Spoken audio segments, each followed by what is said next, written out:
High on the Tibetan plateau, Chirus roam free, oblivious to the tapestry of danger, steadily weaving up to their highlands.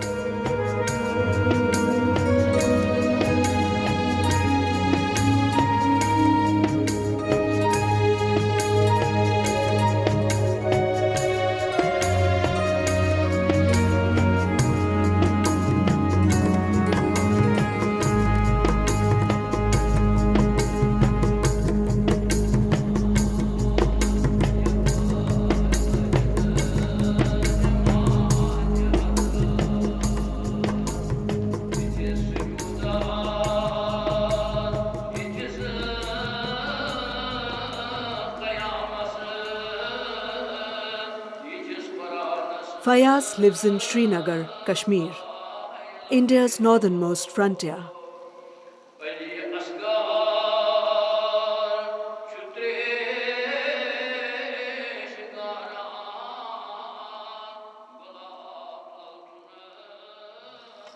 Fayaz's is a family of master weavers.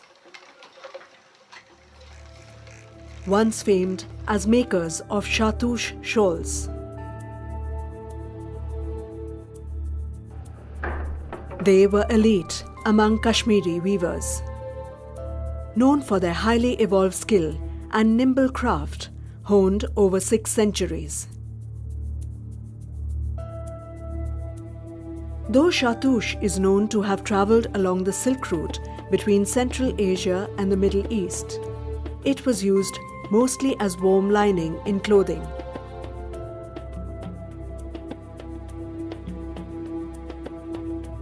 It is only in Kashmir that the weaving community evolved a process to transform this wool into a fabric as fine as art.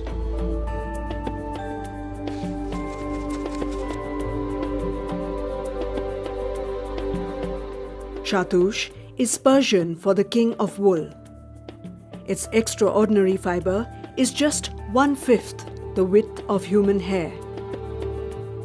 Shahtoosh shawls are among the finest in the world, celebrated for its delicate, feather-light crafting, softness, and incredible warmth.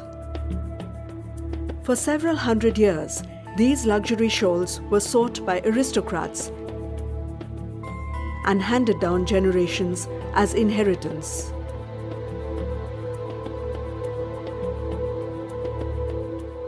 Till the late 1980s, Shahtoosh shawls continued to be a status symbol not only in high society India, but increasingly across the world.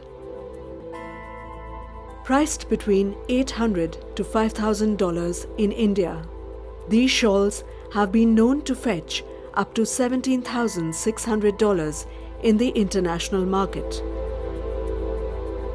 But where did this magic fibre come from? What was the real story?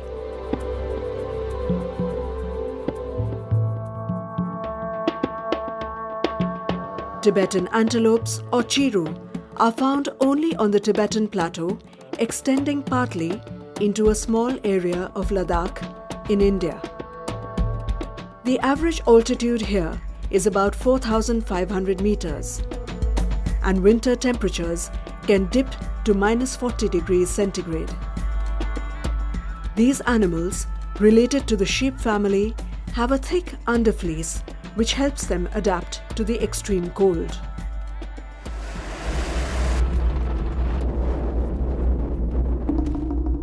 It is this undercoat that the world was after.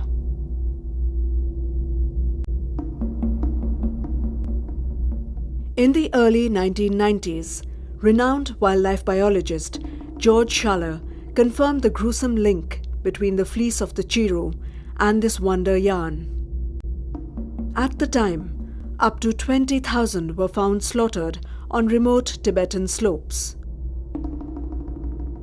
For every 150 grams of wool, 3 Chirus were killed. From 65,000 in the 1990s, the Chiru's survival was now precarious.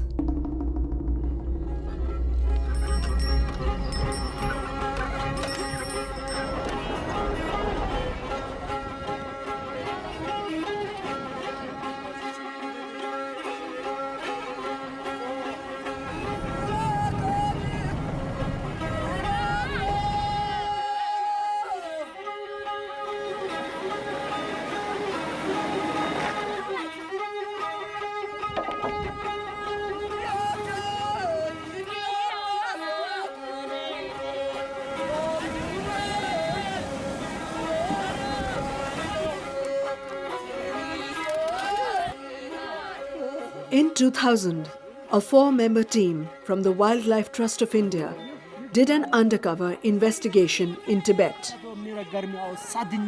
Along the way, we started getting evidence of a very large-scale trade in Shahtoosh that was happening in Tibet and moving out of, say, places like Gertse, where we found huge caches of skins lying in people's backyards. Shahtoosh fleece was available for sale even for regular travelers. So when we moved into Taglakot, for example, we found a couple of traders there who were willing to send us about 100 kgs a month or 200 kgs a month, maybe more than that if we wanted easily.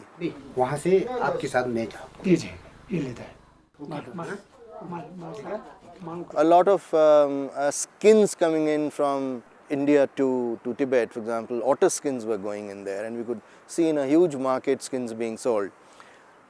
So there was a fairly close link, sort of an illegal trade link that was between the two countries that had been probably on for centuries.